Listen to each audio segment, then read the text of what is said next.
Senhores Presidentes, Senhor Ministro, Senhores Secretários de Estado, caras deputadas e caros deputados. Permita-me, Senhor Ministro, reconhecer, como é evidente, a sua larga experiência política, a sua serenidade também do ponto de vista político, a sua idoneidade política e também a sua frontalidade.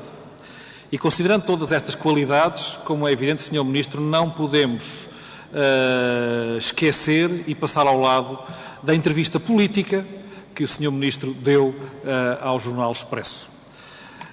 Estamos a falar de orçamento e estamos a falar do momento atual e das consequências deste orçamento para o futuro do país. E o Sr. Ministro sabe, se calhar muito melhor do que eu, que sou muito mais novo na política do Sr. Ministro, mas o Sr. Ministro sabe que tudo o que disse tem e terá efeitos políticos, quer em Portugal, quer fora de Portugal. Ainda mais sendo o Sr. Ministro a segunda figura do Estado, na segunda figura do Governo, e sendo o Sr. Ministro o Ministro dos Negócios Estrangeiros, como é evidente, quer na União Europeia, quer fora da União Europeia, quer nos mercados internacionais, como já aqui foi dito, as suas palavras teriam e têm, com certeza, muita influência política. E as consequências que vão ser avaliadas e que já estão, se calhar, até algumas consequências neste momento. Mas, sabendo isto e sabendo a sua frontalidade, o Sr. Ministro não nos explicou ainda o porquê que deu esta entrevista. E digo porquê. Quais são as questões?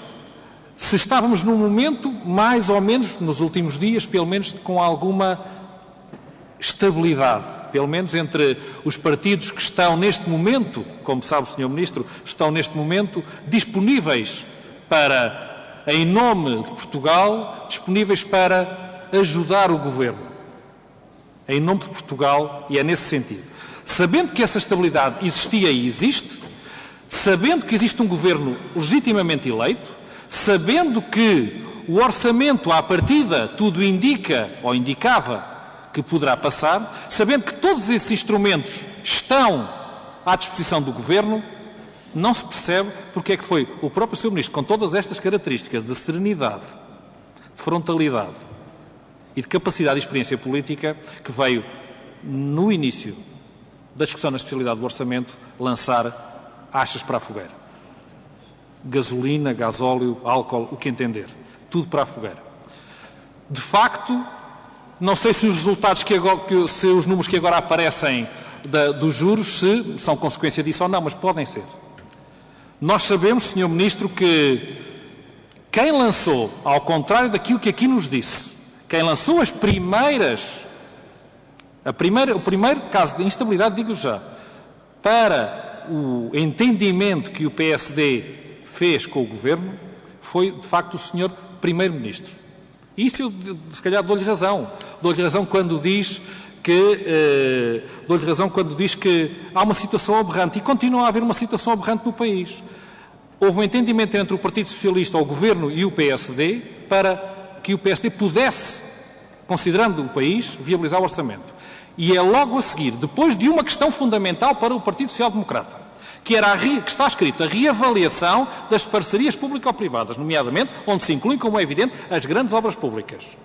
Vem hoje aqui o Sr. Ministro das Obras Públicas e também o Sr. Primeiro-Ministro já o disse que essa não será reavaliada, nomeadamente o TGV.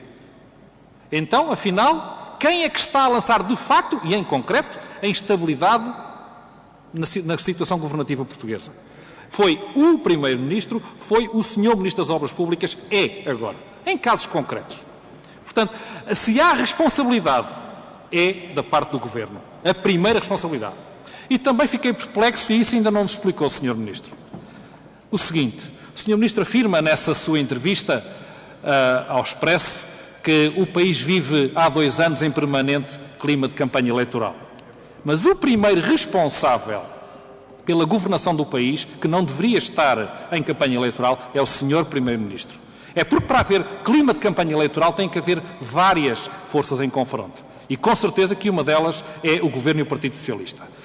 O Sr. Ministro ainda não nos explicou porque é que não concretizou. Está aqui a dizer que o clima é de campanha eleitoral, Sr. Ministro. Se é de campanha eleitoral, o primeiro responsável por isso é o Sr. Primeiro-Ministro. E isso, de facto, Portugal não pode nem deve continuar em plena em pleno clima de campanha eleitoral.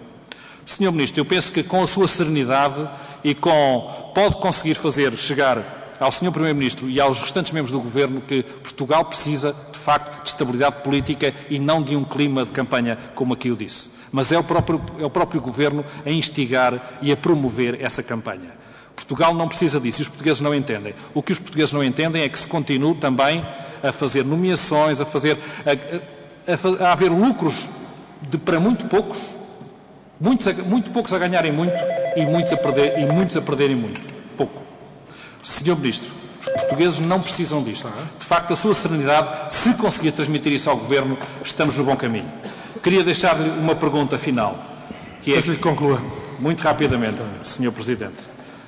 Considerando tudo isso que disse nesta entrevista, a sua incomodidade, o Sr. Ministro acha que tem condições para se manter e cumprir o orçamento que agora aqui nos apresenta? Muito obrigado. Muito obrigado, Sr. Deputado.